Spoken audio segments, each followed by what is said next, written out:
Today I'm making soft spiced flatbread with jowar flour. A lot of people write to me saying that they can't make millet rotis like those made with bajra, ragi or jowar.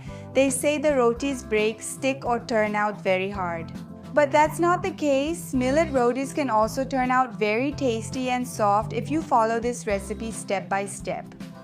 And these millet rotis are gluten-free, so those who are on a weight loss journey or are diabetic patients can easily eat them. And in many places, there's also a myth that you should eat jowar roti in the summer, and in the winter you should eat ragi roti, also called nachni roti or bajra roti.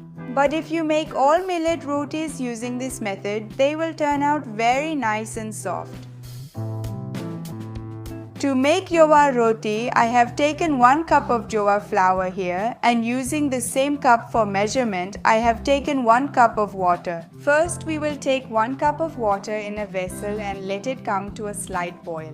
Now, since we are making spiced jowar roti, I am adding slightly crushed cumin seeds, some white sesame seeds, and salt directly into the water. Now we will wait for the water to boil.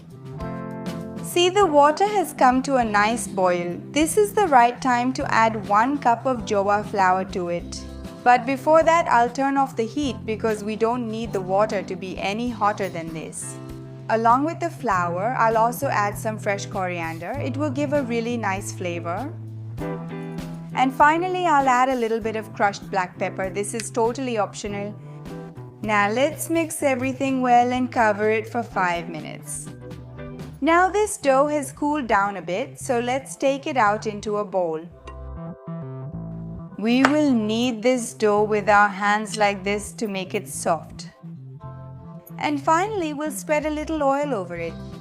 And now we don't need to let this dough rest for too long. We'll immediately cut it into small portions. And now we'll cover the remaining dough well with a damp cloth and leave it, and then roll out the rotis one by one. Don't roll out the roti from just one side. Lift and roll it like this from different sides. Only then will you be able to roll it out properly. Otherwise, if you roll it from just one spot, it sticks. Now we'll heat the pan properly and place the rolled out jowar roti on it. First, we'll let the roti cook lightly on both sides. It's lightly cooked on one side. Let's flip it once. Now, if you want, you can puff up the roti on the pan using a napkin, or like me, you can puff it directly on the gas flame.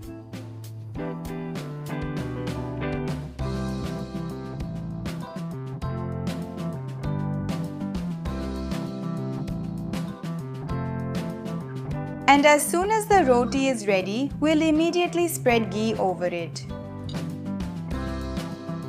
Let's serve the hot roti with delicious eggplant and tamarind chutney. This jowar roti is very soft. It's not tough at all.